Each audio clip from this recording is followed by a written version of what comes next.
World powers are delaying their self-imposed deadline tonight to seal a deal with Iran. White House officials say enough progress has been made to extend talks through to tomorrow. Here with the latest, Dr. Jasser. He is president of the American Islamic Forum for Democracy and a former lieutenant commander for the U.S. Navy. He is also the author of the book, A Battle for the Soul of Islam. Welcome to the show, Dr. Jasser. Great to have you here. Let's start with the news tonight. The talks will continue at least through Wednesday. Is that good news or bad news? We really don't know. The bottom line is surprise. Another red line has passed for our commander-in-chief.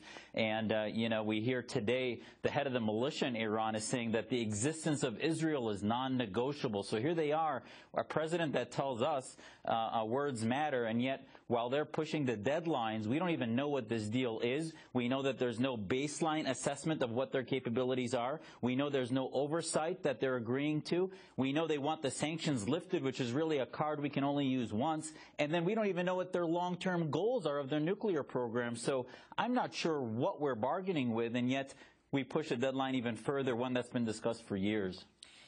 Today, the other news today, Benjamin Netanyahu saying, well, look, getting an agreement, whether there's one or not, they're going to have a nuclear weapon within a year.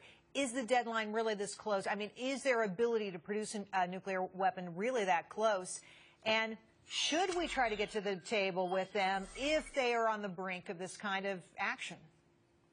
Well, listen, they should come to the table, Jerry, because they have to, not because they want to. And the president is really in search of some kind of legacy, and his video to the Iranian people was that somehow the sanctions would be lifted and their economy would be great. Forget the fact that that money would be used to fund the genocide in Syria, for Assad, to fund Hezbollah and terror around the world. Forget that.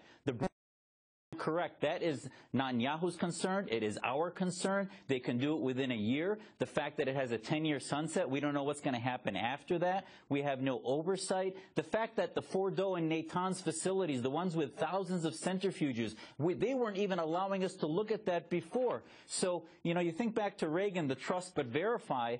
This is an inherently dishonest regime of Islamic theocrats, and yet we are allowing them to guide and lead the global perception of what these negotiations are, and we have nothing to show for it. Well, my next question was really, can we trust them? And you've already answered that.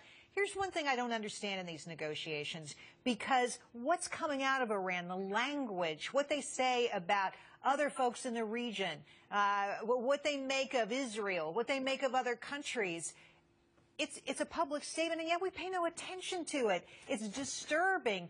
They're insulting and threatening, people who are our partners.